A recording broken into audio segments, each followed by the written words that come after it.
మాటలు చెప్పినంత ఈజీ కాదు యుద్ధం చేయటం అంటే. ఈ నిజం పాకిస్తాన్ లీడర్లకు ఇప్పుడిప్పుడే తెలిసొస్తోంది. పహల్గామ్ ఉగ్రదాడి ఆ తర్వాత పరిణామాలతో దేనికైనా రెడీ అంటూ రెచ్చిపోయిన పాక్ పాలకులకు ఇప్పుడు తమ దేశ భవిష్యత్ ఏంటో అర్థం కాక పిచ్చెక్కిపోతుంది. 5,60,000 మంది సైనికులు భారత్ను ఓడిస్తారనుకుంటే ఆ సంఖ్య రోజు రోజుకు పడిపోతూ ఆ దేశ పాలకులను పరేషాన్ చేస్తోంది. అవును, పాకిస్తాన్ సైన్యం వేగంగా పతనమవుతోంది. వందలు వేల మంది సైనికులు రాజీనామాలు చేస్తున్నారు. వారిలో సైనిక అధికారులు కూడా ఉండటం ఇస్లామాబాద్ను నిలువునా వణికించేస్తోంది. సరిగ్గా ఇలాంటి సమయంలోనే జైపూర్ ఎయిర్ బేస్లో అమెరికా, ఇజ్రాయెల్ సైనిక విమానాలు ల్యాండ్ అయ్యాయి. కట్ చేస్తే Pakistan army chief underground బంకర్లోకి షిఫ్ట్ అయిపోయాడు. ఇంతకు పాక్ ఆర్మీలో అసలేం జరుగుతోంది? సైనికులు రాజీనామాలు చేసి ఎందుకు పారిపోతున్నారు? అన్నింటికీ మించి అమెరికా, ఇజ్రాయెల్ సైనిక విమానాలు జైపూర్లో ఎందుకు దిగాయి? ఇవాల్టి టాప్ స్టోరీలో చూద్దాం.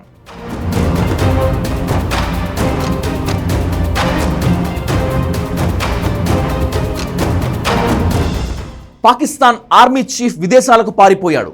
భారత్ దాడి చేస్తుందనే భయంతోనే దేశం వదిలి పారిపోయాడనే వార్త పాకిస్తాన్ సోషల్ మీడియాలో వైరల్ అవుతోంది. ఒక్క పాక్లో మాత్రమే కాదు, ఈ వార్త చాలా దేశాలకు పాకింది. నిజానికి ఆసిమ్ మునీర్ తన కుటుంబ సభ్యులని అమెరికా పంపించేశాడు. ఈ అంశంలోనే పాకిస్తాన్ సోషల్ మీడియా ఆసిమ్ మునీర్ని ఓ రేంజ్లో ట్రోల్ చేసింది. సామాన్య ప్రజలు కష్టాలు పడాలి కానీ రాజకీయ నాయకుల, ఆర్మీలోని అధికారుల కుటుంబ సభ్యులు మాత్రం దుబాయ్, అమెరికా, లండన్లలో సురక్షితంగా ఉండాలా అని ప్రశ్నిస్తూ ట్రోల్ చేస్తున్నారు. ఈ ట్రోలింగ్ దెబ్బకు ఆర్మీ చీఫ్ దేశంలోనే ఉన్నాడు మహాప్రభో అని చెప్పుకోవాల్సిన దుస్థితి పాక్ పాలకులకు పట్టింది. షరీఫ్ సర్కార్ ఆర్మీ చీఫ్ దేశంలోనే ఉన్నాడని అబోటాబాద్లోని పాకిస్తాన్ మిలిటరీ అకాడమీలో శిక్షణ పూర్తి చేసుకున్న వారితో కలిసి దిగిన ఓ గ్రూప్ ఫోటోని రిలీజ్ చేసి హమ్మయ్యాను ఊపిరి పీల్చుకుంది.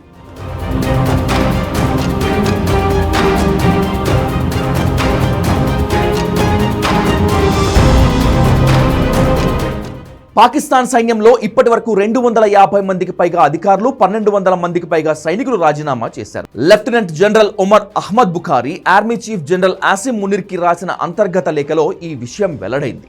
పాక్ సైనికుల రాజీనామాలను బలూచ్ లిబరేషన్ ఆర్మీ కూడా నిర్ధారించింది. నిజమేమిటంటే పాకిస్తాన్ చీఫ్ ఆర్మీ సయ్యద్ ఆసిమ్ మునీర్ దేశం వదిలి పారిపోవటం కూడా ఖాయం. ఎందుకంటే సరిగ్గా పహల్గామ్ దాడికి కొద్ది రోజుల ముందు ఆసిమ్ మునీర్ కశ్మీర్ మాకు జీవనాడి కాబట్టి మేము కశ్మీర్ని వదులుకునే ప్రసక్తే లేదని మాట్లాడాడు. ఈ ప్రకటన చేసిన 6వ రోజే దాడి జరిగింది. సో యుద్ధం అంటూ మొదలైతే ఆసిమ్ మునీర్ను ప్రాణాలతో పట్టుకుంటుంది ఇండియన్ ఆర్మీ. అప్పుడు పాకిస్తాన్ సైన్యంలో పనిచేస్తున్న అధికారులతో భారత్లో ఎవరెవరు కాంటాక్ట్లో ఉన్నారో భారత సైన్యానికి తెలిసిపోతుంది. కాబట్టి యుద్ధం మొదలైతే ఆసిమ్ మునీర్ మాయం కావటం ఖాయం.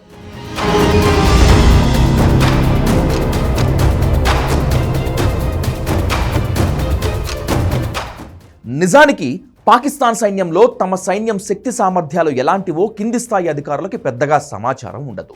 కానీ పై స్థాయి అధికారులకు తెలుసు. తమ సైన్యం 1 రోజు లేదా 2 రోజుల కంటే ఎక్కువ భారత సైన్యంతో పోరాడలేదని, అందుకే పారిపోవటం ఖాయం అని తెలుసు. Pakistan chief of army Syed Asim Munir ప్రస్తుతం రావల్పిండిలోని ఓ అండర్ గ్రౌండ్ బంకర్లోనే ఎక్కువ సమయం గడుపుతున్నాడు. కానీ అత్యంత రహస్యంగా ఉండాల్సిన విషయం బయటకు ఎలా వచ్చింది? చాలా సింపుల్. ఓ $1000 ఇస్తే రావల్పిండిలోని ఆర్మీ హెడ్ క్వార్టర్స్లో పనిచేసే వాళ్ళు మొత్తం చెప్పేస్తారు. ప్రస్తుతం పాకిస్తాన్లో అక్కడి కరెన్సీకి ఉన్న విలువ కంటే డాలర్కు ఎన్నో రెట్లు ఎక్కువగా ఉంది.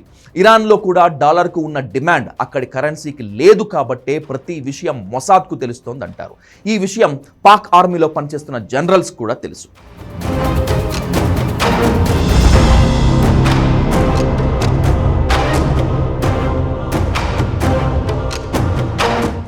అంతెందుకు, యుద్ధం మొదలైన తరువాత కీలక సమాచారం ఇస్తే నిన్ను, నీ ఫ్యామిలీని దేశం దాటించేసి విదేశాల్లో హాయిగా బతికేందుకు కావాల్సినన్ని డాలర్లు ఇస్తామంటే దీనికి ఒప్పుకొని సమాచారం ఇచ్చే సైనిక అధికారులు పాక్ సైన్యంలో చాలా మందే ఉన్నారు. ఉదాహరణకు ఐఎస్ఐ మోస్ట్ కరప్టెడ్ ఆఫీసర్లతో నిండి ఉంది కాబట్టే డాలర్లు తీసుకొని సమాచారం ఇవ్వటం వల్లే ఐఎస్ఐ రక్షణలో ఉన్న వాళ్ళని సైతం గుర్తు తెలియని వ్యక్తులు సులభంగా చంపగలుగుతున్నారు. అసలు ఇప్పటి వరకు ప్రపంచంలోని ఏ దేశము తమ సైన్యాధ్యక్షుడు తమ దేశంలోనే ఉన్నాడని, ఎక్కడికి పారిపోలేదని అధికారికంగా ప్రకటించుకోలేదు. పాకిస్తాన్ ఆ పని చేసిందంటే అక్కడ పరిస్థితులు ఎంత దారుణంగా ఉన్నాయో అర్థం చేసుకోవచ్చు. సో భారత్తో యుద్ధం కాదు కదా, ఆ వాతావరణం నెలకొన్నా పాకిస్తాన్ సైన్యం పరారవటం ఖాయం.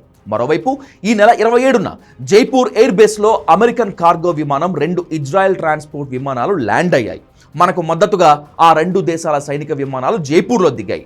వాటిలో ఎలాంటి ఆయుధాలు ఉన్నాయో శత్రువులకు తెలియదు. అప్పటి నుంచే పాకిస్తాన్లో వణుకు మొదలైంది.